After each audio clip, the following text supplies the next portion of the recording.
Hey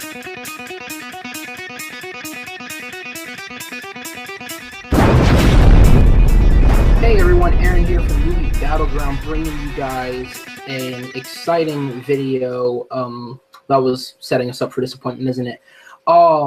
This is an update on the top 10 players within the league, and we also are going to be doing a Q&A. We put up a couple posts over the last couple of weeks asking for questions. We had about 3 people submit 20 questions, so we're just going to answer those questions and give you guys the best possible answers, as well as talk about the top 10 players in the league. My name is Aaron Knoll. I'm going to be kind of hosting and moderating this thing, and joining me, we have a couple of the admins from Movie Battleground.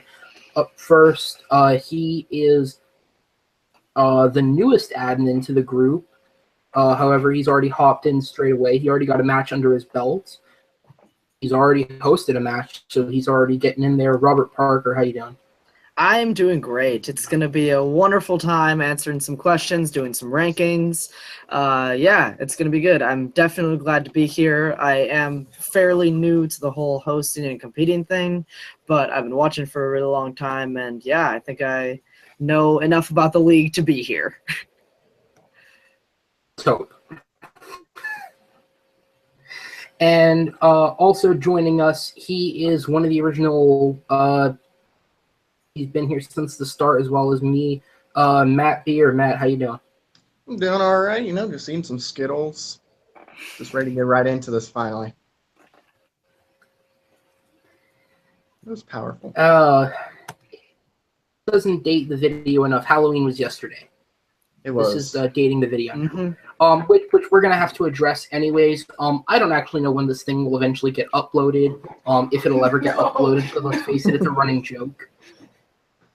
But this video is as of the recording of this video, the last match that was played was or uploaded was the horror match Luca versus Mike. So that is where the rankings are going to be updated from. Depending on when this goes up, we may have had 1 or more matches that have been played and uploaded, and the ranking might be a bit different than what's shown in this video, but well, let's face it, scheduling sucks, and this is hard enough to get together as is, so we're doing it now because we also may have people hop in later in the video. I honestly don't know what's going to happen, but let's get on with it and start the top 10 rankings. And coming in at number 10 is going to be Greg Weinstein. Greg is 1-1. He scored 5 main game points and 2 speed round points over 2 matches for a total of 15 points within the league. And Greg is someone who is a strong competitor. Obviously, he's in the top 10, and we now have a number that a top 10 actually means something. He is in the top 10. He's had 2 good performances. His first match against Chance, obviously, he kind of blew Chance out of the water a little bit in that match. And then his second match against Jeremy, he did meet somebody who could stand up to him. And he took the loss in that one. But he's a great arguer. He's a great debater. That's the same thing. He's also very loud and passionate, which I think does play into the positives of his argument. But Robert, we'll go to you next. Do you have anything to say about Greg? I think you kind of hit the nail on the head as far as passion is concerned. A lot of times watching the matches, you think, oh, it's just about what they picked and how they support their argument and how they attack down the other. But that's not it. You really have to judge how passionate they are in their argument. And Greg is somebody who gets almost as passionate as anybody else in the entire league. So you have to commend him for that. Matt, anything to add? Yeah, I mean, you guys basically said everything that Greg is. Greg, he's obviously, I think he's still top 5 easy as far as talent goes. It's just he played somebody who might be as good, if not better than him.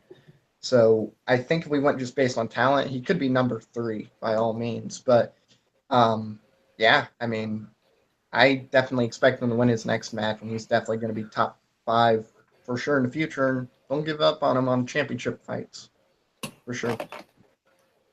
Plus, we got that tournament coming up. Definitely, and I think we could go right through it. Definitely, most definitely. And with that, we move into number 9.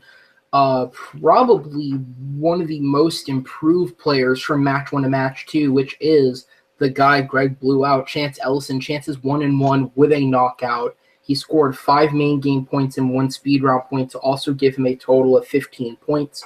The reason he would be put above Greg is because he does have that knockout on his record against Brian Fernandez. Robert, we'll start with you on this one. Anything to say about Chance in his matches? I mean, yeah, most improved is an understatement. That knockout was incredible. It was amazing to watch. Chance, in his first match, it seemed like he was a little bit nervous, like he didn't know exactly what was going on. But in that second one, he knew how to play the game, and it showed. Most definitely. Matt, anything to add there? Yeah, I mean, he was a completely different player from match 1 to match 2. I mean, he went from looking like he could hang top 15, top 20 to now he really can make some run and potentially even get, a title shot. Maybe not a win, but he can at least get to a title match, especially if he keeps improving the way he has. I mean, that knockout's going to help him no matter who he played. And I think as long as he keeps winning, the people who are maybe ahead of him that don't have a knockout are going to start going behind him. So,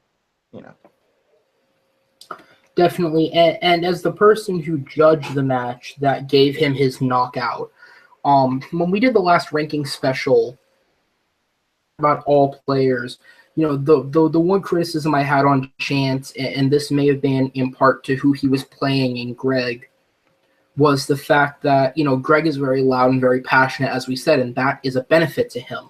And it almost seemed like, whether it was nervousness or just timidness or just kind of getting shut out by Greg, Chance was very reserved and he didn't fight as much as he may have should have. And that was my biggest criticism of it. If Chance just got in there and got a little more aggressive and just hung in there a bit more, we definitely see a better fighter out of him. And that is exactly what he brought to his second match. And Brian Fernandez is somebody, again, who is very loud and very passionate. And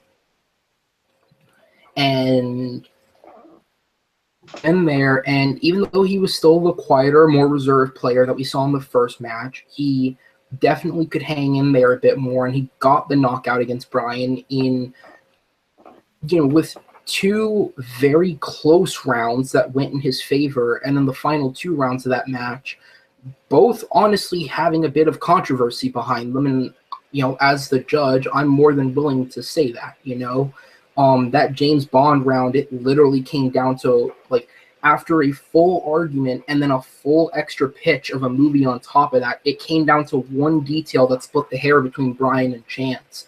And then in that 4th round, with Brian picking a somewhat unorthodox answer for the question and, him being given to change his answer and fight again, and Chance still being able fight against it and honestly kind of take down 2 movies in one game there, in one round there. He definitely earned the knockout, but that was a close match. Again, that knockout level is what I'd said about Malcolm's knockout against Isaac. It's by the skin of your teeth, everything is so close, and it was just unlucky in Brian's favor.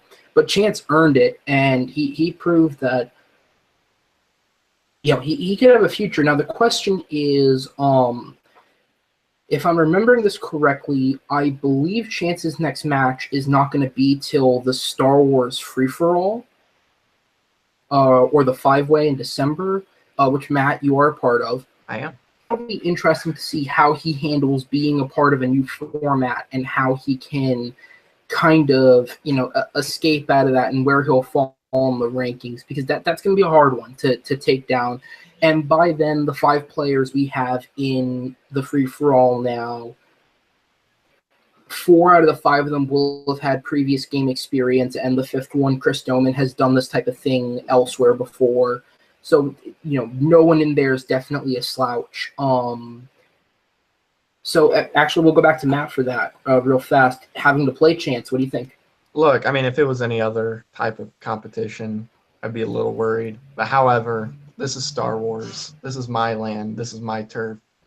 I'm sorry, Chance. You're no match for me when it comes to Star Wars. Sorry.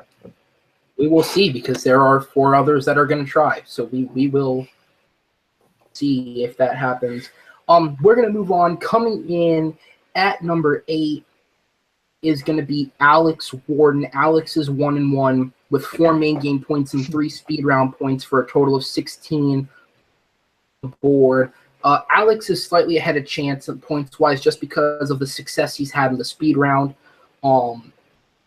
Chance didn't have that success the first time round, and then he didn't get to go to the speed round because of his knockout. So points-wise, it puts Alex a little bit ahead, but Alex is definitely a competitor who in both matches has shown, even with his loss, it was very close, and again, that was more, I think, of a detriment of the fact that he was brought in as a last-minute replacement in that first match, and he did not have the same amount of time to prepare as his competitor Joey did. So the fact that I didn't really have a clue who Alex was. I'd never met him before that match. That was Subrath that got him into that match.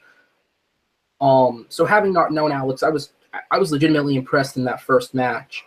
And then seeing him go into the second one a couple days ago and watching that match, it was very interesting to watch. Robert, as the guy who had to play him in that match, what do you got to say about Alex, man? He's a fighter. Let's talk about Lord of the Rings. Yeah. Oh, let's not bring that back up. I will still meet Linus in the parking lot for that one. But he's currently in a parking lot right now. I know. Stop it. I mean, I don't mean to start controversy because, judge's decision is final. That's what it is. I definitely think that I learned what I need to improve on for my next match.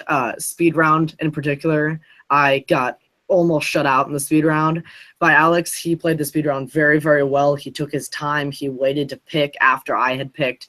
There are just some little nuances in the speed round on how Alex played that showed that he had experience with the game, and I didn't. And I think he argued very well, and I have respect for him as a competitor. But I should have won that third round, but we'll leave it at that. But yeah, no, Alex is a fighter. He's a great competitor. I'm very, very intrigued to see what he does in the future of this league. Definitely. And Matt, moving on to you, what do you got to say about Alex? Yeah, I mean, he did exactly what he needed to do in order to, gain success, from the first compared to the second, to where he got aggressive.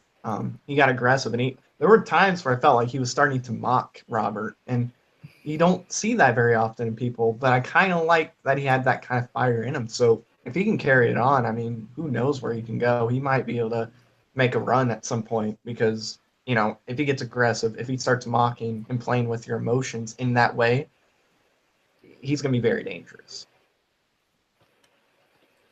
Definitely. And Alex does have another match coming up soon, as he made very clear in his own match. Apparently everybody hates Andrew because Alex is playing Andrew Hayes in the DC match coming up on the 17th, and that'll certainly be an interesting one. After watching the horror match, the idea of these specialty matches is becoming more and more exciting to me, because I think we're definitely going to see people arguing their passion, which I think brings so much more to it. That and you're more comfortable with, because I know the question writer and the person who's talking to the competitors, I know there are times they're arguing questions they're not completely comfortable with, just simply whether it's a genre or something they haven't seen or something they're having to do research on at the last minute to get their arguments straight. So, that horror match definitely gets me excited, and Alex and Andrew both bring passion, so that DC match is going to be something to watch out for. And with that, we're going to move on to number 7. And this guy, only because of the format that he participated in, is the only player in the top 10 to have played a single match so far. Everyone else has played at least 2. But I still don't think that should deter him, because his performance was stellar. Henry Sanchez, he is 1-0 on his record. 3 main game points in that round alongside Andrew Hayes, and he scored 3 speed rounds out of a possible 3 by himself in that match, including the 3-point bonus he gets for trialing the team match format for us. He's going to have 17 points on the board.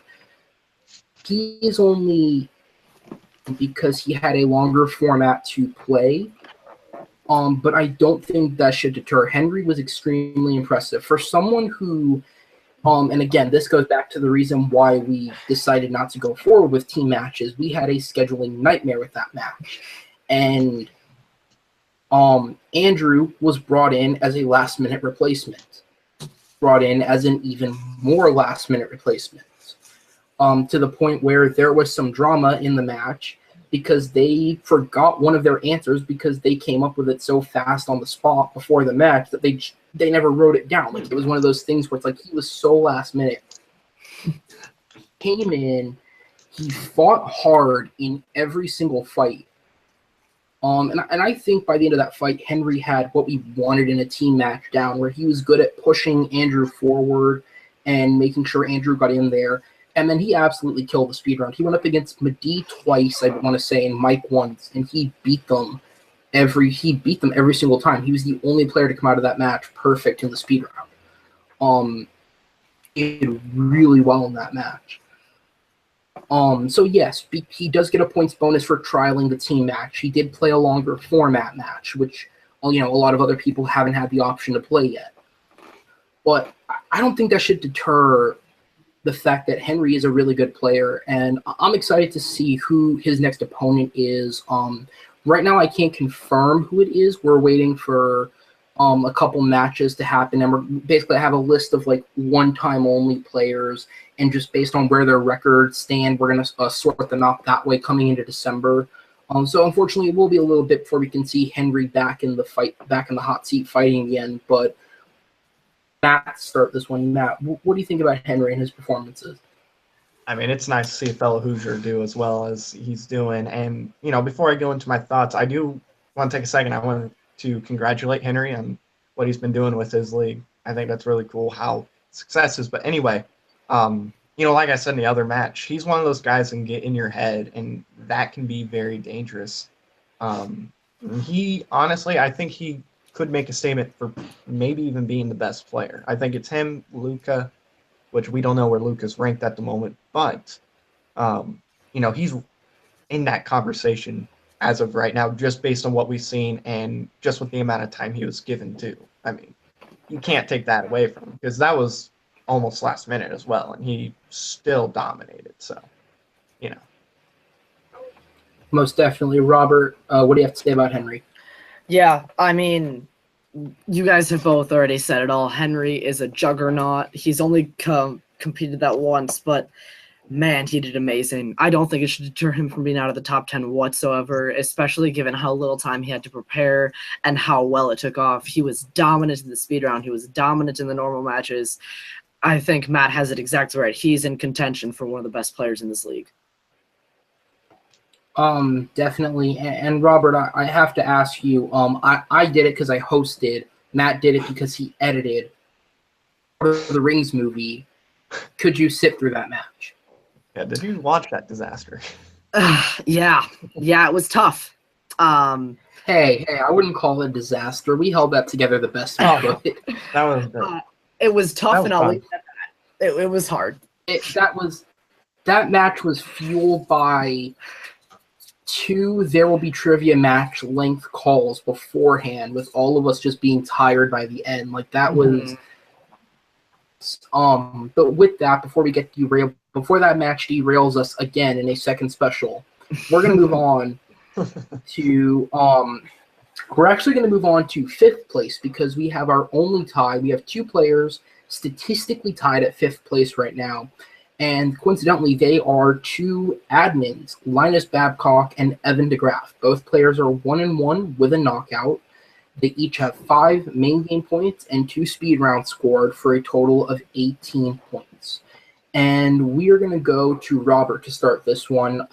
You can pick whichever one you want to talk about first, but Evan and Linus, what do you think? Yeah, I think it definitely benefits them both that they've been at this for a little while, at least longer than some for sure. longer than some other players in the top 10, longer than some other players who aren't in the top 10.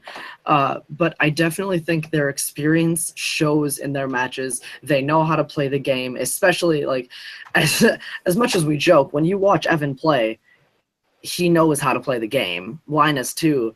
They know what they're doing. They're not messing around, and you can tell it shows when they play. Both of them have had ups. Both of them have had downs, but they're definitely in contention for not, I wouldn't say necessarily like the best players in the league, but certainly some of the most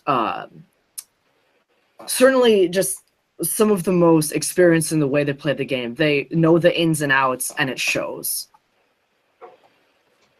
Definitely. I'll go next on this one. And it's really weird how tied, because I think both their matches have been pretty similar actually. Both of them got a knockout in their first match. Knocked out Stubrath in the very first match of movie Battleground, and then Linus knocked out Max.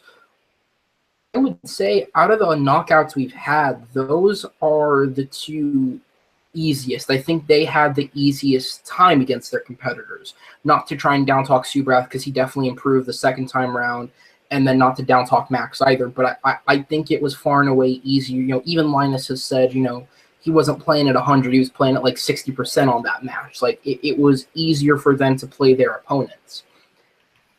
The second match, Evan against Luca and Linus against who are top contenders in this league, and they both lose their matches. But I think their losses more than their wins show that they are good competitors that can hang, because they both still held up in the fights. Even though they were down, they both still held up in the fights. And they both killed the speed round, and they both beat their competitor at the speed round. And Evan especially was harder because Luca had experience with the speed round. Evan did not, and he beat Luca at that. And with Isaac and Linus, both of them had knockouts previously, and, you know, Linus had Isaac beat at the speed round. He was just got unlucky that Isaac pulled out the final point, and, you know, he wasn't able to pull out the victory there. But I think both of them have had two impressive matches despite the 1-1 record. And yeah, I definitely think that they both have potential to go a bit higher, and there'll definitely be some top seeds in the tournament. You know, face facts. If neither, I don't remember if either of these guys, top of my head, coming up soon. If they don't, we might have to have them play each other to sort out which one goes above which. We might just have to have them play each other. Matt, we'll jump it over to you, man. What do you have to say about these two? Yeah, I mean, you guys pretty much hit it, you know, perfectly. But I do have to disagree with Robert on one thing, and it's the fact that I don't think Evan's just competing for one of the better players. He could be competing for maybe top 2, because if you look at him, he was going against somebody who you could argue could be the best, you know, competitor in the league, and it came down to the final round. So I think if Evan played literally anybody else, he would have won. It wouldn't be 4-3. It may be 4-1, or maybe 4-2, or even a knockout. Linus, going from the first match to a second, you can tell after that first question, he was a little worried. He didn't seem like himself. It seemed like, you know, I think he said he was like 80% when he played Max. I think he might have been at 70. So I feel like if he can, I don't know, if he can bring in a little more, he could cause some damage. But he's not playing Max Vincent anymore. And I mean, not the, you know, bad talk Max. I mean, I think he thought this was like a joke or something at first because of certain situations I won't get into. But now he knows it's the real deal, so I think he's going to come in, and he could probably win his next match too. But, yeah, I mean, they're both top 5 for a reason. I just think Evan could be top 3, top 2 easily. Definitely, and with that, we're going to get into number 4. Ranked at number 4, just so we don't look like we boost our own admins. I'm kidding. Andrew Hayes, he comes in at 2-0. He scored 5 main game points and 2 speed round points. Add that with the 3-point bonus that he gets for trialing out the team match. He's going to have 20 total points on his stats record. We'll go straight back to Matt for this one. Matt, what do you got to say about Andrew? I mean, Andrew's great. He really is. Sorry, I'm eating a Skittle as I talk. But, I mean, yeah, he did really well in the team match. I think that was more of Henry's game, but when Andrew had to come in and play, he definitely did, and he definitely brought it. And, I mean, yeah, he's looked good so far. I think he fits right at 4 right now, based on what I've seen of him, just talent-wise. There's 3 people I can think of right now that I would put ahead of him, personally, talent, but, you know, he's looked good so far. Andrew's a good judge. We'll bounce over to you next for Andrew. Yeah, I completely agree with Matt. You know, he hasn't really, you know, and Andrew's good. Like, he hasn't delivered any, like, blown out of the water, dominating performances yet, but he's good. Like, he wins matches, he plays matches well, he plays the game well. Like, I mean, like Matt said, he's not one to come out the gate swinging and get 16 knockouts in a row, but he's a guy that you might overlook a little bit. If you're facing Andrew, you'll be like, oh, it's Andrew, I can beat him. And then he comes out and he's one of the guys who's going to surprise you in this league. Yeah, most definitely. I agree with Matt's statement that even though Andrew was good in that team match, that was definitely more Henry's match to have in that scenario. But Andrew's real strength was that first match against Brian, because one of those matches that would see. Here's the thing. Andrew is someone where he is consistently good.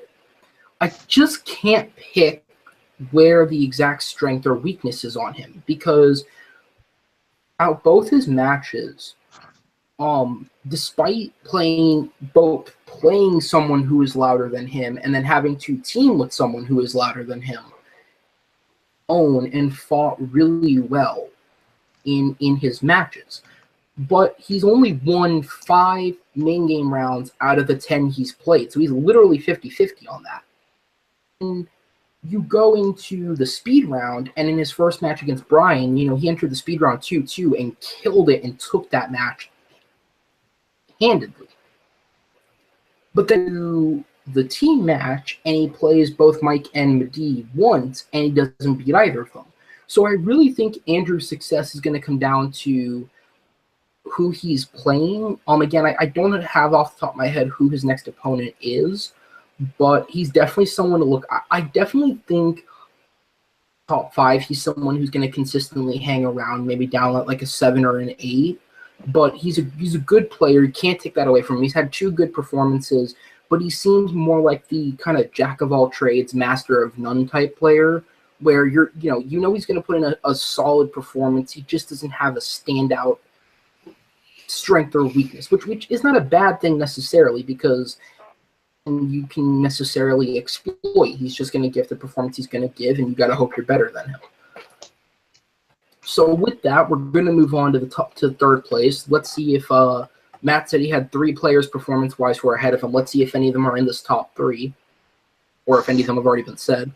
Coming in at number 3 is going to be Jeremy Adams. Jeremy is 2-0 with 5 main game points scored and 3 speed round points scored, with a total of 21 points.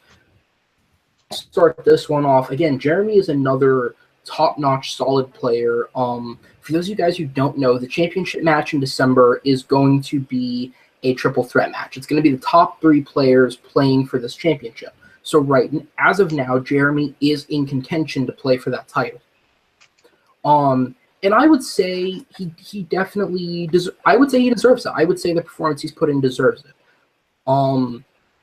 However, unlike the other 2 ahead of him, if somebody else managed to slip in ahead of Jeremy, it wouldn't be like this big heresy thing.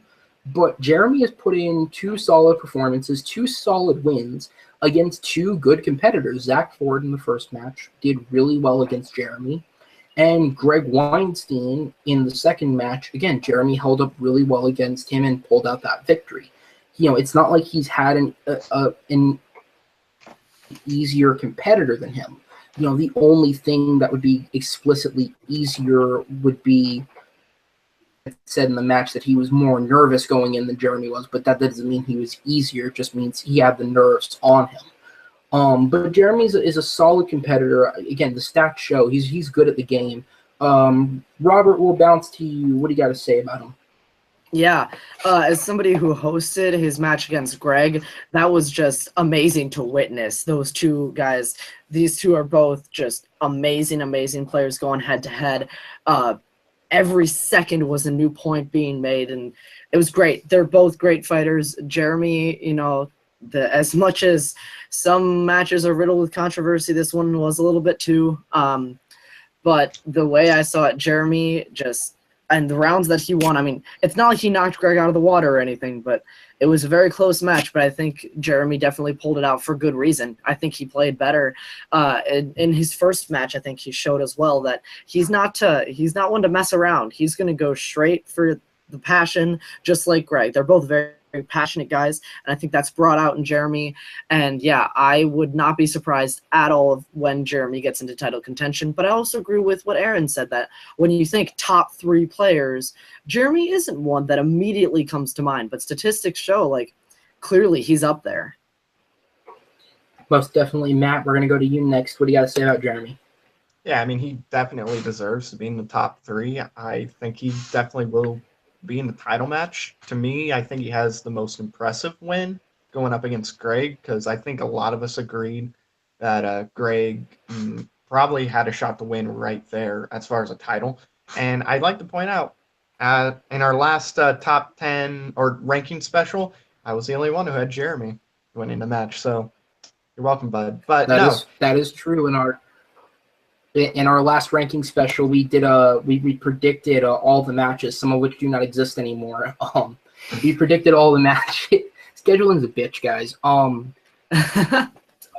In what match? That is true. Matt was the only one that pulled for Jeremy winning. I explicitly remember pulling for Greg in that one. So Jeremy showed me up. Yeah. Maybe I'm underestimating Jeremy now, even still. Yeah, I think almost everybody is, but to me, I think Jeremy knows what he needs to do to win, because he faced 2 completely different opponents, and assuming the top 3, which I'm pretty sure I know what it is, if it stays the same, I think he can pull out a big win. I think he might shock some people, because I think he knows what he needs to do. He's faced everybody that he would be playing in the top 3, as far as like their passion and energy and stuff. Definitely. And with that, we are going to move into number 2. And number 2 is going to be Isaac Horvat. He is 2-0 with a knockout, 7 main game points scored, 1 speed round win, and he has a total of 22 stat points. Isaac, a top player, no doubt. Like I said, he went up against Malcolm that first time round. And to me, that is the hardest fought knockout any competitor has had. I think out of all the players that have been knocked out so far, Malcolm by far put up the best fight and has the best chance of becoming a huge success in the league out of any of them once he gets into his second match. And then even then more going into his second match against Linus, Isaac proved again that he could do it. He's won 7 out of a possible 8 main game rounds. The only one he dropped was he dropped 1 point to Linus in that match.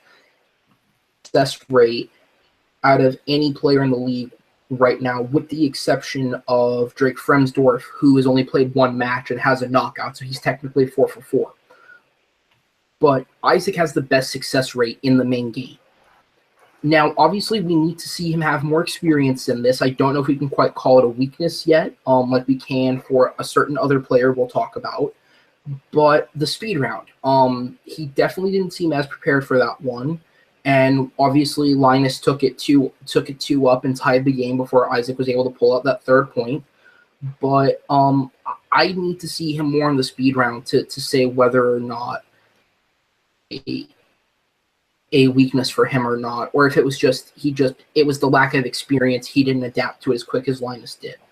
But he's definitely a great player, and nobody should take that away from him. I'm gonna go ahead and jump to Matt on this one and start with you. What do you got to say about Isaac? Yeah, I mean, I definitely underestimated Isaac going into his second match because, yeah, he had a very impressive win. He definitely did, but I thought Linus was going to pull it out, but I don't know, maybe on a different day the result would be different, but Isaac, he's definitely deserving of, being number 2. He knows what he needs to do. He's not like I'm going to go at your throat right away. He kind of thinks about it as he goes, and he kind of takes his time giving you, his thoughts, but once, his thoughts come to an end, it's basically going to be a win for him. Definitely. And Robert, moving on to you, man, what do you got to say? Yeah, I agree with the things that you two both just said. He's not one that you instantly come out of the gates knowing they're going to win. He is people overlook him a little bit. You don't necessarily think he's going to win every single match right away, but in the main round, he has been dominant. There is no other way to say it. Only losing one main round question is insane. It is good. He's not one of those guys to come out of the gate swinging with passion and throwing and sort of, like we were talking about earlier, sort of mocking their opponent.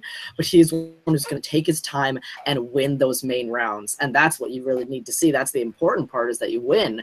And that's something that Isaac's been doing. But also, like Aaron mentioned, we don't know if that speed round was a weakness or if it was just an experience to it. But, if that speed round, if that's his weakness and he starts to drop the ball on that a little bit more, he's got to rely even more heavily on his strength in the main round. So I'm excited to see where he goes from here. Definitely. And with that, we are going to move into the number 1 player in the league, and that is deservedly so, Luca Fallon, who is, I guess, spoilers, 3-0. Well, let's face it, this video is not going up today. It's not a spoiler at this point. He's 3-0. He scored 9 main game points. He scored 3 speed round points, and he has a total of 31 stat points. So he has a handy lead on Isaac in terms of first to second place. A 9-point difference, which I think shows that Luca is definitely deserving of being the number 1 ranked person in this league. He, to be fair, he has also played more matches than anyone, but somebody could play 3 matches and pull out 3 losses. The fact that he's gone out this 3 times and pulled out 3 victories shows that he's got what it takes to be at the top. And I'm going to go ahead. We'll pass it back to Robert. I'll save my piece for the end, but we'll pass it back to Robert here. What do you got to say about Luca? He's great. Honestly, very, very deserved. Very, very deserved of that number 1 spot. I mean, coming out the gates with 3 wins is very, very, very impressive. He's impressive in the main round. The speed round, he still shows that he does have strength in. It may not be as strong as the main round potentially, but he shows that he's good at the game. And there's not much else besides that you can really say about him. Definitely a Matt. I mean, look, I thought he was going to be number 1 for a while. Evan versus him, that was the match that was really going to test him. Yeah, Chris Clark, he's really good. If he comes back and plays again, we're assuming he's retired at this point, and it seems like he will remain that for a while, unfortunately. But about that. But no, anyway, Evan, that was going to be the test. That was going to prove if Luca really deserves to be number 1 or not, because we saw Evan just destroy Subrath. Sorry, Subrath, but that's just the facts. So this was a test, and he came in, and he almost could have gotten a knockout. Some would argue that maybe he deserved the knockout just because of how good he played. I mean, I'm on your side as far as the judging and stuff, of course, but yeah, and then of course Halloween match going up against Mike Hanley, who obviously loves his horror stuff. He came in and dominated there, so he's very deserving of number 1, and I think he's going to stay that way at least until the title match. I really don't see anything changing. Definitely, and am going to say Luca is a great debater. Aside from Isaac, he has the best success rate at pulling out points. I think he's 9 for 12. He's played 3 matches, so that'd be 12. So yeah, he's 9 for 12 in the main game. which is really good. It just means he's dropping the 1 point each match. But Luka has yet to prove to me that he is the shoo-in for champ. Does struggle to close his matches out. He has shown in the past that the speed round is a weakness, and I know that he's improving at it. Obviously, he was able to get the 1 point against Mike and shut that down right then and there. But going up against Clark, who he was clearly over in that first match, and Clark was a really good debater. There was a round in there which it was just a bad idea for a question, and Clark struggled with that one. But Clark was a great debater in that match. And Clark almost had him in that match. And then going up against Evan, Evan's a great player, and Evan playing that match, but Luka had him beat for the most part. And then he let Evan slip in and almost have that opportunity to come back and beat him. And zero experience within the speed round. But, and the Horn match was a good victory. To see another go at the speed round from Luka to prove, or I need to see him get a knockout. He is 3-0, but he doesn't have a knockout yet. I need to see him either close out a game 4-2 or 4-1, or get a knockout. That will prove to me that he definitely deserves to be champion. Right.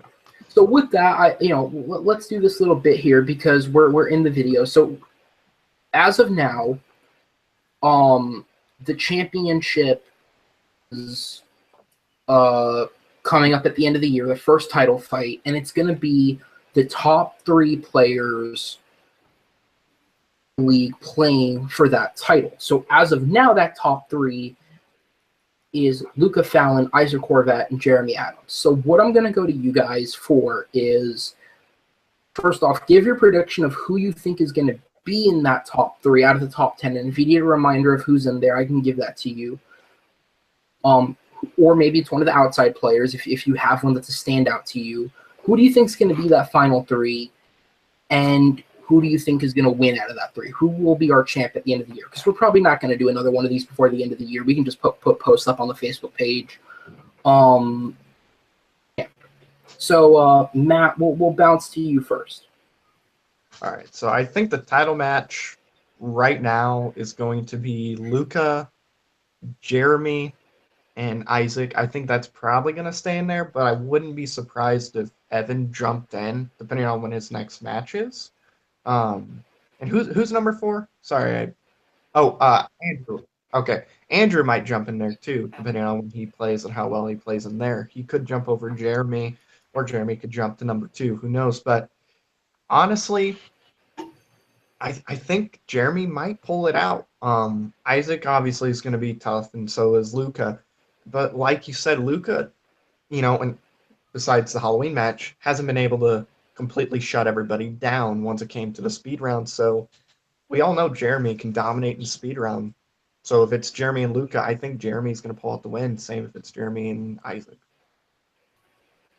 Definitely. And Robert, go ahead with yours as well. I actually have the same thing as Matt does. I think it's the top 3 right now. I think it's going to be Luka versus Isaac versus Jeremy. And I also agree. I think Jeremy can pull it out. I think he's the underdog going into this match. It's going to be tough. I think Isaac is going to be the biggest hoop for Jeremy to jump through in that match, just because Isaac has been so dominant in the main rounds, and so is Luka. But we've said Luka sometimes seems to struggle shutting his matches down and really giving that final finishing punch to really end the match, which is something I think Jeremy does extremely well. I think Jeremy closes his matches out, which is something that I don't think the other 2 competitors do. I think that's something that Jeremy has a leg up on, and I think I'm also I predict that Jeremy will also win this. Okay, so you guys heard it here first. Robert is pulling for Jeremy, which means if I he's did in that not match, mean to Robert's say not that because hosting. I started saying that. I'm like, wait, no, that'd be terrible if I end up judging So that that's what we do. controversy. Okay, for my top 3 prediction,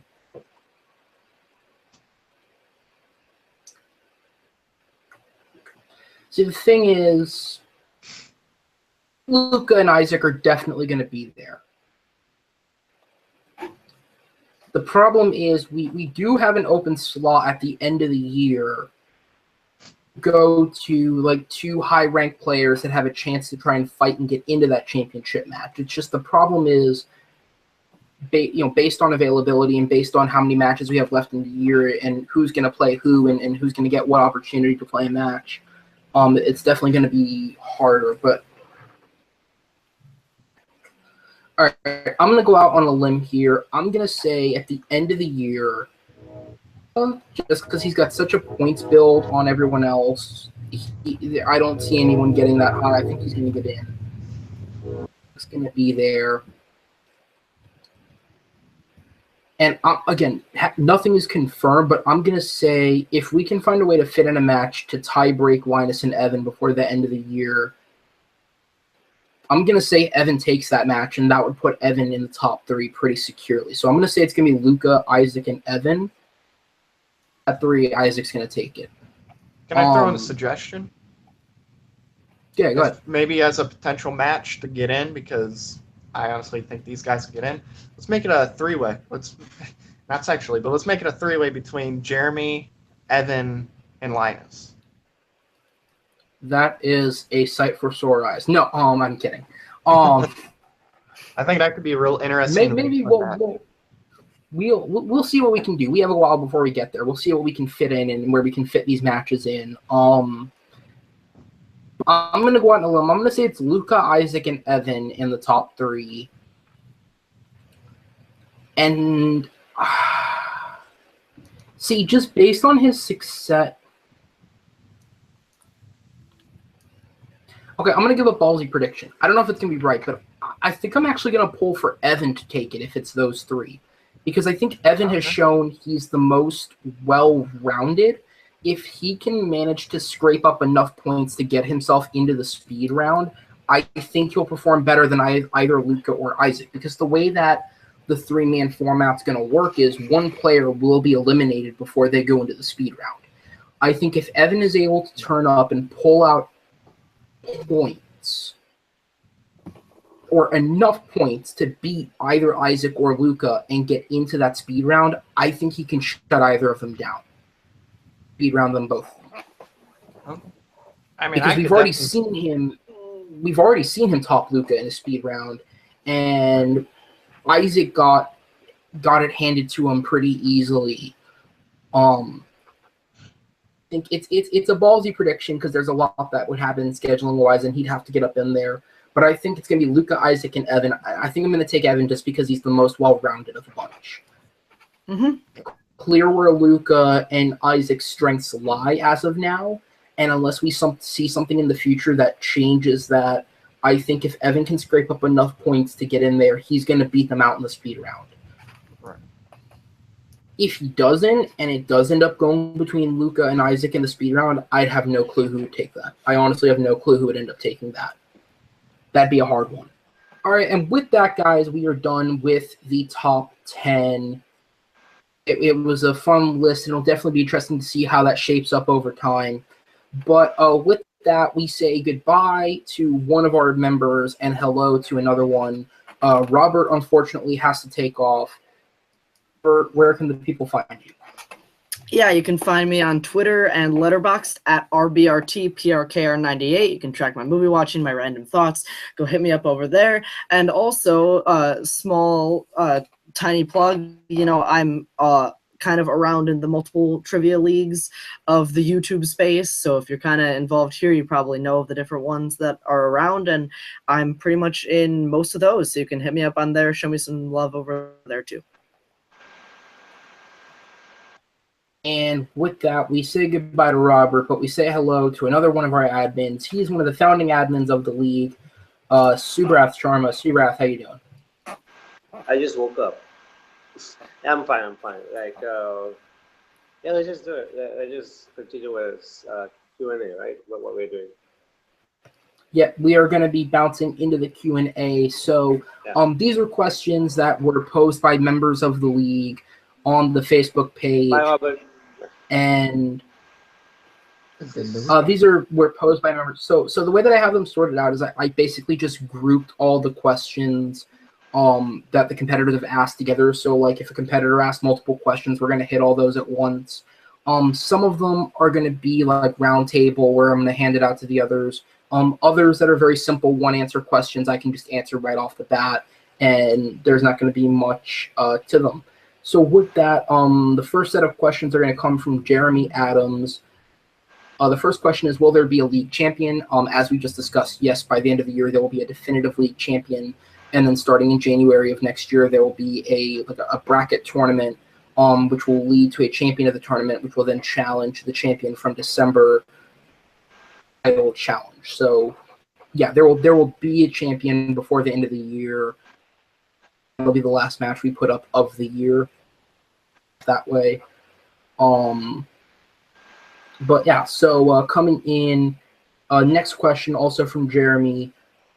Do you guys learn a lot about movies from the competitors in the matches? And I'm going to go ahead and start all with Matt on this one. I mean, I discover certain movies from certain competitors where I'm like, oh, maybe I should check that out, whether I watched it or not. I mean, I at least know about it, but a lot of it has mostly came from parents or just looking up lists for like top 10s or the AFI top 100. That's kind of how I go into there. Or Netflix. Netflix has led me to a lot of movies that I've never seen or heard of. So. All right, and Subrath, question: do you guys learn a lot about movies from the competitors?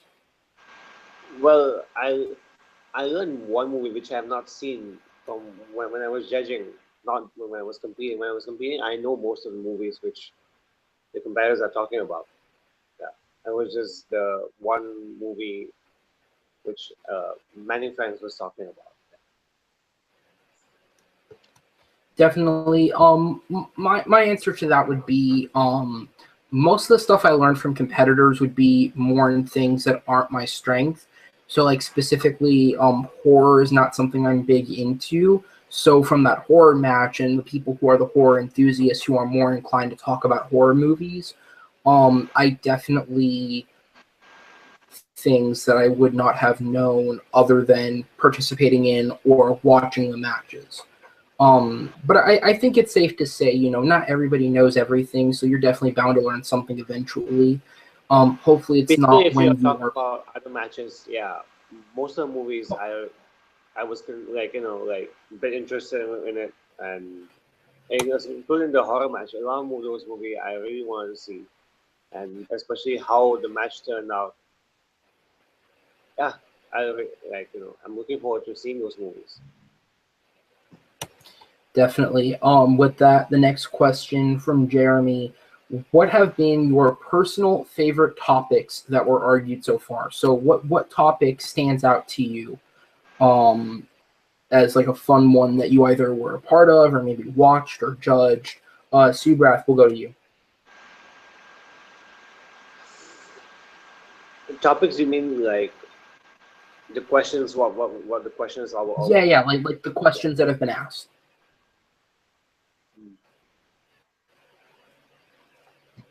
I mean, question which was this is a tough one. To you. Yeah, you come back to me. I'm still thinking about it. All right. I'll take this one. Questions that were interesting to me. As a result of the arguments given, from the Chance Bryan match, the James Bond question, just because it was interesting to see, just based on what director they chose, how similar but yet how different their pitch ideas were when you're putting it in the context of who would be making it. That was definitely an interesting one to see. Also a question that I really enjoyed. We actually just had it reappear in a match. But it was originally a question that, due to a technical error, ended up getting cut from the Isaac Malcolm match, which was what movie from another genre would you reboot as a comedy? and I believe the one that was just in was the Alex Robert match, if I'm correct. And it's the reason I brought that question back is because we had a great debate in the Malcolm Isaac match, and that was a really fun, great debate. And it was just unfortunate that due to technical difficulty, we ended up losing the footage. We ended up losing the footage of that match, or that round at least, and we just opted, rather than way through it and recreate it, we just decided to move on from it and not do it again and waste time. Which is why I decided to wait a little while and recycle the question again, because I thought, okay, we had a really good debate from this. Let's see if we can make it another two competitors and see what they can come up with. So it might be a question that'll reappear again down the road, because I think it has actually brought up some interesting debates, especially in the last match. I believe it was Alex did Apocalypse Now, and then you start getting into the technicality of, well, okay, like how much are you changing, and what are you doing to the movie? So I definitely think it could bring up some interesting topic. Also change the genre. Pitch a movie, remake a movie as a horror film, or remake a movie as like a sci-fi thriller or something. Just a more creative question than what is the best and what is the worst. Those are always the best ones to me, when they can get more creative and allow the people that are answering to get more creative. Matt, we'll go to you. Any round specifically that stands out? Honestly, there's a lot of questions I forget that were asked. I don't know if it's because I just edit them and then I go into the next, especially when I edit like 2 or 3 a day. But one that will always kind of stick in my head, even though I don't remember exactly what the question was. It was in Brian and Andrew's match. It involved the Matrix. I can't remember. Best 90s action movie. Yeah. Just based on how the argument came out, I did like that one. And also, something that I'll always remember was a question I was asked in my match, which was pitch a scary movie involving clowns. I'll remember that because I thought I had a really good one. Yeah, that was my favorite question. If I told you to end, I think I would have won that one because you were just trying to explain your story, which kind of reminds me of The Departed. It's different than The Departed, though. It's more of like a cop detective movie, like hunting down a clown, I thought. But anyway, that question we could still bring up for another time. Yeah. Which I think there's more potential. Or a variation on it. Yeah, it was sad. It was Martin Scorsese. All right, and then Super F, back to you, man. Any round that stands out to you? Any round that that horror match we did, for the best horror movie, I think there's a lot more we can still. There's a lot of horror movies which are good, which I'm very surprised they didn't pick the Japanese original Ringu and the original Grudge movies, because those movies are very, very haunting, and I'm surprised they didn't pick those as the best. So maybe we could bring this question for another time. And this is basically a question which I'm very interested in. If it does, Yeah. Because I keep a document of all the questions that we've asked, so that way we try not to have too much overlap in our questions. Besides best of something or worst of something, but the specific topics we now have overlap in. All these specialty matches, those questions aren't going to be included on that document, because we could definitely do those arguments again and get 2 different picks. Okay. It's just a matter of with the specialty matches, it's just coming up with, if we're arguing Marvel, the next one is Marvel, the questions are best Marvel movie, worst Marvel movie, best performance. It's it's very generic ground level questions that you can get an easy answer to it, but it sparks the conversation of Marvel in an easy way. And that's what I was going for with the horror match. It's best movie, worst movie, and then just 2 other easy questions to go for. So with that, we'll move on to the next question. This is the final one from Jeremy Adams. How great of a debater is that Adam got? me, from what I just said, not good enough to make the championship match. I'm kidding. No, Jeremy, you're a great debater. You do a really good job. Subrath, actually, since you weren't here for the top 10, anything to say about Jeremy? I mean, Jeremy is a very good competitor. That's all I have to say. But I want to see him again coming up against Luca, because Luca is on fire. He's on a streak. He's unbeatable right now. So I just want to see how those two competitors go against one another. And they do want to go at it. I believe I've had separate discussions with both of them. They both want to fight. So that'll be an interesting one if we can ever get it happening. Next one, we'll move on to these next set of questions come from Andrew Hayes. What's up, buddy? Well-rounded competitor. Actually, I'll go off the comments that I made in the top 10 rankings. I would say Andrew, yourself, is a very well-rounded competitor. And I would say Evan has proved himself to be pretty well-rounded as well. He can succeed in both main game and speed round.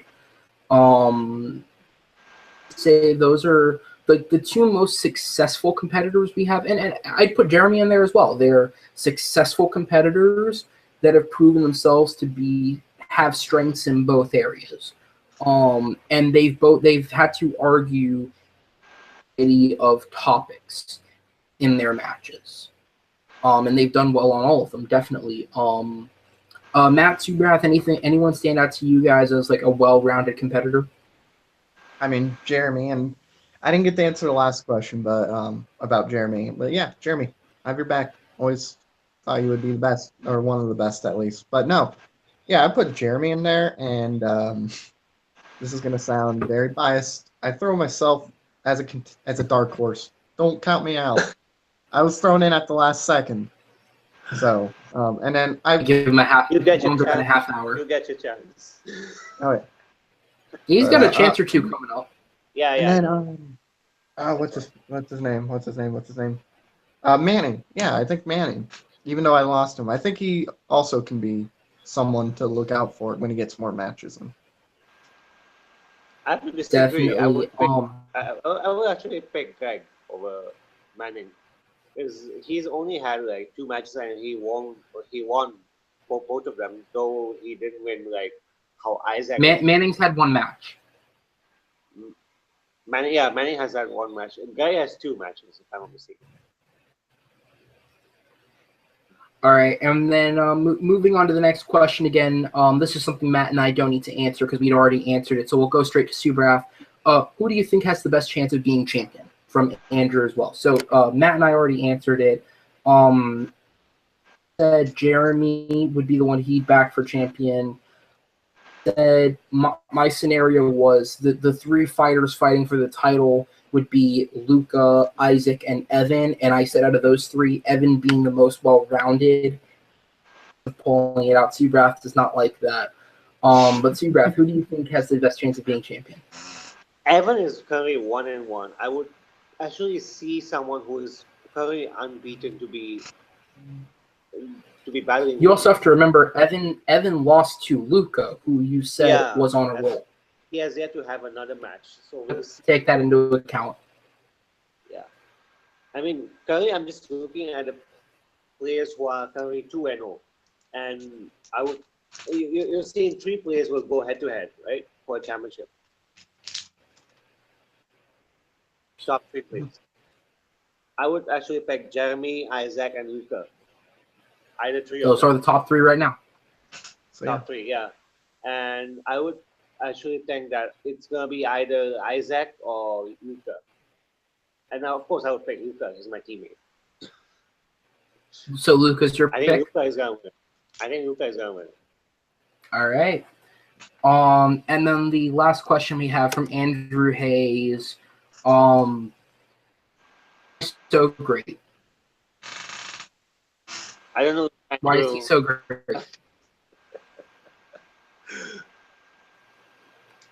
Nothing? All right. But no. the question should be, are you great? No. I will say he hosts matches, so I don't have to. Um, In that case, all the admins are great. They've been doing my job for me. It's amazing. He's a good host, by the way. Yeah, he did a good job both those matches. So we'll move on. And the next question is going to come from Alex Warden. He says, "What upcoming match do you think has the most potential to be a must-see match?" So for this question, I'll go ahead and pull up the list of upcoming matches. This will be our version of like the little run through that we did in the last video. All right. So just to run through, just stop me if you guys hear something that sounds interesting. We have the Marvel match, Malcolm versus Joey. We have Mark Bork versus Chris Woodburn. We have the triple threat, Linus versus Zach versus Andrew. The next one is going to be Jake Marangoni versus myself. Then we have Malcolm Lay taking on Max Vincent. Andrew taking on Alex. Then we have Jen Kemp taking on Manning Franks. that one. I think that one is something to look forward to. Jen There Kemp. was I the, want to see that one. yeah, and the triple Most threat I of think that is also going to be something. Yeah, And, Triple threat. so- All right. that. Manning Franks won in the triple threat. Yeah. They keep going, or is that good enough? I think that's good enough. You reached basically the most exciting match we're looking forward to. Actually, even myself, I'm looking forward to that because I know Jen and Manning, both of them have slight. I think they don't like each other. I mean, comparative wise, they don't like each other. Yeah, it'll be very interesting to see how that match turns out.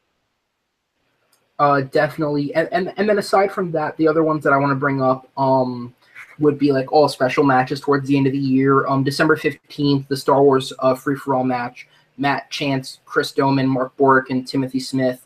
That's going to be an interesting one just because, again, it's a new format to see how that's going to work out and how that's going to play out within the match. And then also... Free fall, right? Okay. Yeah, it's a 5-way. It's 5 players. And then we'll come up with a name that better represents it, I guess, down the road. And then the other 2 matches at the end of the year have scheduled would be the bottom of the barrel match, which is the name I've put on it, which is going to be the 3 lowest ranked players play for a stats reset, and then the championship match, 3 players playing for a title, just because both those matches insane at stake for you.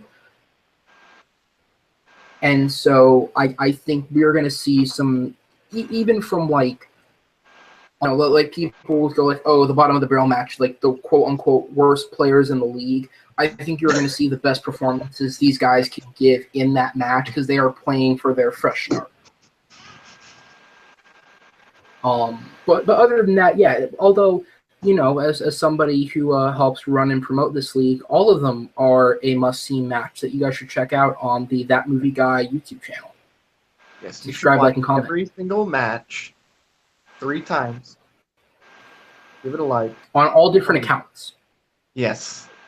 3 times on each different account. At least 5. Definitely. All right. And then this one, another one, I will pull up the ranking so I can give you a proper list of this one. But this question comes from Malcolm Lay. He asks, which of the 0-1 competitors do you think has a good chance of becoming champion once they pick up their game? I will go to the list so I can pull up the full list of 0-1 players. And you know what? I'll include it to all players who don't have a win yet. We'll just do that. All players who don't have a win yet. So we have Sugraf, Max, Malcolm, Matt, Brian, Russell, Robert, Ford, Chris Clark, Medee Raymond, and Mike Campbell. Out of that group, I'll pick 3 or 4 that stand out to me. Medee, seeing him in a solo match could be interesting. I want to see how he does not having to play off somebody. You see him again, I think has a good shot. If he's going up against someone a little more on his level, could do really well. Robert, again, is somebody I think could really turn things around. And then obviously the one that I've been championing since his knockout is Malcolm. to me, again, that is still a case of a good player going up against a great player in Isaac. I think he has real potential to turn this around and start doing something good with this league. But then again, that's not to count out, we still really don't know enough about Russell Howell after their one match to see what they could do. Brian is still someone that I stand by, could be good. I think he just, again, just keeping his head straight and making sure everything's good there. And I think I've mentioned everybody on that list. So Max and Subrath, again, all it takes is one win to turn yourself around and get back up there. Which one of you wants to go first? Both of you guys are, unfortunately, names on that list, so which one wants to go first? This is about to get biased as fuck. Like I said, I just named every single player on the list. You can't get more biased than that.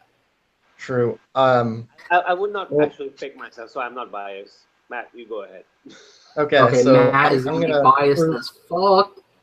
I'm gonna be honest and biased as fuck, and I'm gonna prove that I'm more biased than you. I obviously me. This was obviously I played the last second match. I had 2 seconds to prepare, so I know I'm a 3 seconds. I know I'm a lot better. I've debated in other formats. I've beaten Evan. I beat Aaron Turner, who obviously is really good, and I hope we can get him in this league. I think he can do some damage. And every single match, if you've seen Doman debate, you know how good he is. And it's came down to the last question every single time in kind of a different format, but I got to throw myself in there. I think Russell is somebody to watch out for as well. Maybe not a lot of people would expect him to make a run for a title. I'm not saying title, but I do think he's potentially a top 10 competitor. I think Malcolm is someone that you could watch out for as well, as far as the playing, because he did play Isaac, and we're gonna see how well he plays in the Marvel match, right? He's got 2 matches coming up. He's got Joey, and then he's got Max. Okay, yeah, this upcoming match he has with Joey's really we're gonna see how good he is. If he can beat Joey, that's saying something right there, especially going from knocked out to being someone who was 1-0. And then I'll throw in 2 more. I think Mehdi is somebody who could be exciting to watch, and Mike. Mike did pretty well against Luca, but when it comes to Luca's favorite genre, it's very hard to score any points against him. So Luca killed it. Yeah, so I mean, Mike is someone. I think Mike might have the best shot out of everybody that's 0-1. Him and me. We go back to bias. And Subrath, go ahead, man. Give your picks.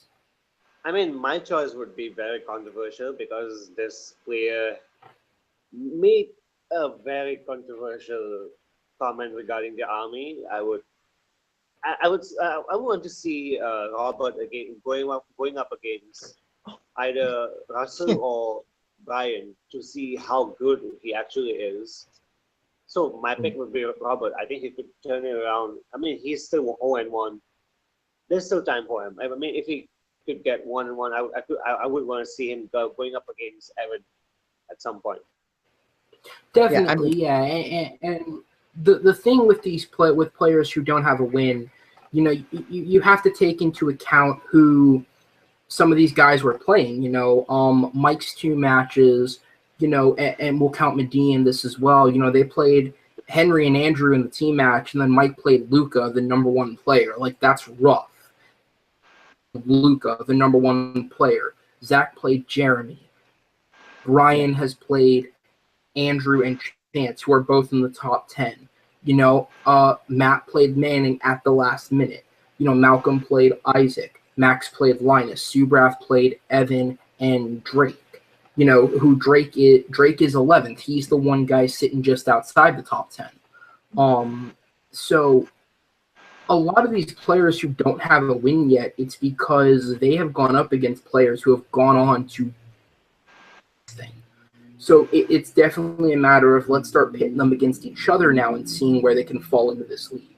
Yeah, I did forget to mention Robert. I think Robert also has a real good shot. I just want to throw that into that way he doesn't go, well, fuck you, Matt. So, yeah, I think Robert really could do damage as well. All right, and then this question also coming from Malcolm. This isn't league related. Ask it anyways. What has been the admin's favorite and least favorite movies of the year, since this is a movie league? Start this one. My personal favorite movies of the year. Well, Baby Driver would be my number one. Logan is just under it as my number two of the year. They're both really good movies. Favorite of the year by far is The Circle, which Malcolm and I have talked about. It's just a horribly made movie, in my opinion. It's confused. It's missing its third act. Whether that's by choice or somebody hit the wrong button, I can't tell. Nobody gave a crap when they were making that movie, clearly, with the exception of Tom Hanks and John Boyega, who wasn't in the movie long enough to actually make an impact on it. But yeah, so which one of you guys wants to go see, Raph? I saw you shaking your head, man. You shaking it at Baby Driver, or you shaking it at Logan? Baby Driver is very overrated. I finally got to see that movie just a month ago. I was like, before I watched the movie, I got to see all the reviews. They've been saying that this movie is very good, this and that. I got to see it myself, and it's very how do you say it? There's not good actors in that movie. They have very good actors, and that's all I have to say. Is that what you're looking for? Yeah, it is overrated, and the actors, they all they're living in some kind of fantasy or something. It's not real. Yeah, of course the movie is not real. I'm talking about realistically speaking. No one's talking about that. Yeah, I mean, I also think Baby Driver's overrated. I think the movie's really good. I just don't think it's like this incredible film that a lot of people say it is. And I'm not gonna hate on anybody who's like, oh, it's the greatest thing in the world or it's my favorite movie of the year. I mean, it's a really good movie. I just don't know why they like it so much. I mean, and I thought the acting was great, so I think that's where we differ. To me, the reason that it's number one is because, first off, I don't think there's Logan is a technically better made film. Driver to me is my number one because to me it was more fun. Yeah, it's not the most realistic movie, but to me that's the fun of it. They're playing with that, and it's a fun movie. Everybody in the movie is having fun. Nobody gives a bad performance. Yeah, is there a standout Oscar-winning performance like Logan has?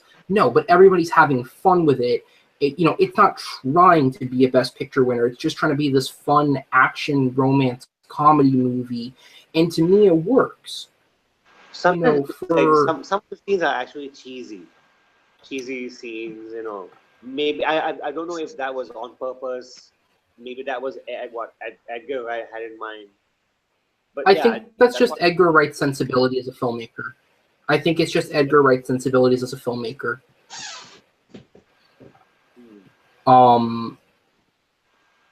What would be your a best and worst of the year? Mine would be the best would be Logan, because I have never cried so much in a superhero movie, and that movie, how it ended, really breaks my heart. How, spoiler, Logan died. I mean, if you've not seen that movie, I don't know why. Yeah, basically, you see how Logan died, very brutal, very sad, and how he was reaching out towards Laura for one last time as a father and daughter relationship, which they never had throughout the movie. They just had that final moment just before Logan died, and that scene really, and my mom was crying. My mom couldn't believe it. She didn't really like any superhero movies before this. This is the only movie she really likes, and wow, it's very gut wrenching. And if you do you want me to continue with the worst one? Worst. Oh, okay. The worst one would be. I need time to think about this. Let's just go to Matt first. I want to hear his best and worst. All right, Matt, we'll go to you. Best and worst. All right, so I have my best and worst. My favorite movie and what I think is the best movie of the year, without a doubt, is The Big Sick. You're gonna watch The Big Sick, Raymond. Yeah, I have someone here who has seen it, but no, it's great. I mean, the comedy works perfect. This is the first movie that actually made me laugh at a 9/11 joke, and if you can do that, you obviously know what you're doing with the comedy. The acting is great. It's the most realistic love story, and like it's the most realistic couple that you'll see on screen, I think personally, compared to any other movie that's ever been made. It's a very tragic story. It still makes you laugh, even in some of the more emotionally upsetting moments. And the comedy doesn't hit you over the head. The comedy makes sense. So, and the writing's great. I hope it gets nominated for an Oscar. It's gonna be really hard for it to. And Ray Romano is incredible in that movie. Worst movie of the year is fucking Transformers: The Last Night. I don't know a lot of people who would say it sucks. I mean, you could throw Sandy Wexler in there. You could throw the Emoji Movie in there. Transformers Last Night made me want to kill myself in the theater right there watching it. It's tragically terrible. Michael Bay doesn't care anymore. Mark Wahlberg's there for the money. That's all he's there for. The comedy is worse than it's ever been. So yeah, it's the worst Transformers, I think, for sure. Worst movie of the year. Full disclosure on Matt's choice. I have not seen The Big Sick, so I cannot pass any comment on it as to its quality. But from everything I've heard, it's really good. So I have no. Transformers 5. The most I saw out of that movie. For those of you who don't know, I work at a movie theater, and in because there was a lights issue and there was a noise complaint in one of the theaters, so I had to step in, and I was in there for about 20 minutes. And I left that theater, and I swear to God, I'm pretty sure there's a scene in that they pulled straight from Transformers 4 because it felt like the exact same shit over again. I honestly couldn't tell the difference. I literally at first thought it was Transformers 4 again, and then remembered, no wait, this is another one. I'm just glad it made considerably less money than the last two, because maybe that finally says something. Subrath, do you have a worst, or do you want to move on? I was thinking of another movie, but then I couldn't think of a worse one than Transformers. That movie gave me a literal migraine. Home and took a very, I took a balm. I had to wipe it. I took a 3-hour rest. I needed a rest before that movie. I mean, after seeing that movie gave me so much headache. I mean, the scenes, they're just like all over the place. I mean, I couldn't focus on one thing, and it's atrocious, man. This is worse than. I mean, I enjoyed the first one. Second, third, it's getting worse. Fourth, they improve a bit, just a bit. I know you're not going to agree with me, right? The fifth one is literally the bottom of every movie Michael Bay has done. That's all I have to say. You guys, can you hear me? Oh, yeah, Aaron, I think, is doing something. I don't know what he's doing, but he is doing a little something. You might have to use the restroom. That I cannot. So, in your opinion, do you think that Age of Extinction, do you think it's better than the first three? Age of Extinction's better than which one? The first three. No, definitely not. Because I thought it's somehow it's leading up to another direction, which I really like. Then it came back towards the bullshit direction which Michael Bay made. Right. I think the first one's at least watchable, and then it goes downhill. Yeah. Although the third one gave me a little hope that maybe they would start going up again because it was better than the second.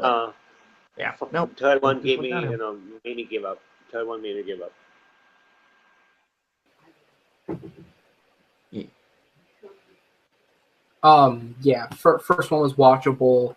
The rest of them, sorry, nope, just didn't work. Yeah. All right, and with that, I'm pretty sure at least myself and Matt have answered this one through the course of the video for the most part, but we'll let you, Brad, speak on it if you want, and Matt, if you have anything to add again. But from Zach 4, who do you think has the greatest opportunity for growth and improvement once they have more experience? So this would kind of go back to the same thing as the 0-1 competitors or the 0-2 competitors. Who do you think has the most opportunity for growth and experience? Subrath, go ahead. We'll start with you. I mean, let me be biased for this one. I'm gonna pick myself for this because I don't have any. Before coming into the first match against Evan, the first ever match we've ever had, I literally don't know much about debating. And going into the match and after the match, I mean, I really want to improve myself because I want to see how I can do in this type of game because this is very different from the trivia game, which I mean I could excel in. And debate, I've never done debate before, and I think there's still room for me to improve. Matt? Definitely, and I think you can be self-promoting there because from you once in another format of this match against Evan to judging your match against Drake, there is a definite and clear improvement in your performance, which I think it's completely fair of you to say that you've improved. And despite the 0-2 record, there was a clear boost in performance from match 1 and match 2. And I said it in that match, you came into this as someone who was clearly not experienced at this, and I think we've seen definite growth in you. Unfortunately, just because of the record, you probably will be in that bottom of the barrel match at the end of the year just because of the record and the no points. Probably have a better chance. I don't think people should count you out automatically as somebody who's going to lose that match. You got a shot because you definitely got the improvement. Matt, anything to add? Definitely. Yeah, I mean, I do think, Subrath, you can improve. Your first match with Evan was, I think we can all agree, was not that good, but he's right. In your second match, I did see improvement, and you might have had enough arguments on certain questions that could have gave you a point. And I don't know if you'll get a title yet, but I do see you at least improving as you gain more experience. I think Robert is someone else who can improve, and Zach. I think those are my three right because now. the choices I've had. Sorry to interrupt. Because the choices I remember I've had for both matches, I mean, choice of movies which I picked, those are really good movies, and I could really give good arguments. But unfortunately, due to my lack of experience in debating, I butchered them. But I mean, I could see other players like Max and Zach improve on the debates. Definitely. And with that, we're going to move on to the final question from Zach Ford. Again, what is the most off-the-wall answer someone has ever given in a match? For me, the one that stands out because it's just the most recent one that I can think of that was a little crazy. In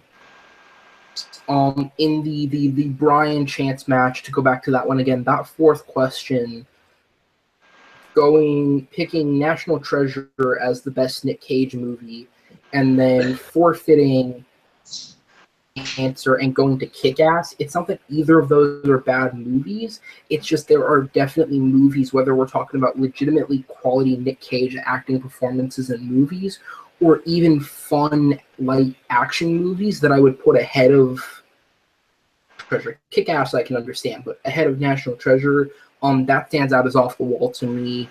But other than that, I think generally we haven't necessarily seen an opinion come in that's been like absolutely insane. I mean, horror match trying to defend either Blair Witch 2 or Book of Shadows, The Exorcist 2, defend one of those, like that's off the wall. it's just it's interesting. Subrath, Matt, anything to add? I mean, honestly, I could see National Treasure being an option if the movie was about how Nicolas Cage is a national treasure, because he really is. But one of the more bizarre answers I remember hearing is in Max versus Linus, and it was when Max said that Tommy Wiseau should direct Star Wars. That one was a little bizarre. That was ridiculous. That argument didn't go well. Subrath, anything to add into this? I mean, just now Matt mentioned it. Now I just remembered. Yeah, that answer by Max Vincent, like giving Tommy Wiseau the reign to direct Han Solo and thinking that he could just knock over Kathleen Kennedy just like that. I'm like, that's watching that match. I was like, oh my god, this guy. All right, guys. And with that, that is going to be the end of this top 10 special / Q&A special / special video. There's nothing special about this. It's just 3 dudes sitting in front of a camera. It's special. With that, we're going to go ahead. We'll go to Subrath first. Where can people find you? You could find me at just the Facebook group we have. Don't find me anywhere else, please. All right. Subrath says, do not find him. Matt, where can people find you? Or are you not looking to be found either? I mean, you can obviously find me on this channel, whether it involves this league or doing my movie reviews. I actually have a Bad Moms Christmas review up right now, and depending on when you watch it, I'll probably have an Infinity War Part 2 review up, depending on how long we get this up. You mean Ragnarok? Oh yeah, I'm expecting 2021. But you can also see me on well, not on Facebook, that'd be weird. Twitter, @it's Matt Beer. Yeah. Definitely. And you guys can find me on Instagram at Aaron T. Knoll. If you guys are not a part of the Movie Battleground Facebook page and you are watching this, that is the only way you guys are ever going to get in for a match. So definitely join the page and stay up to date on everything that's going on there. If you guys are not subscribed to the channel, That Movie Guy, the one we are on now, That Movie Guy being Matt, subscribe to it. It's the only way you're going to see the matches. They only upload here.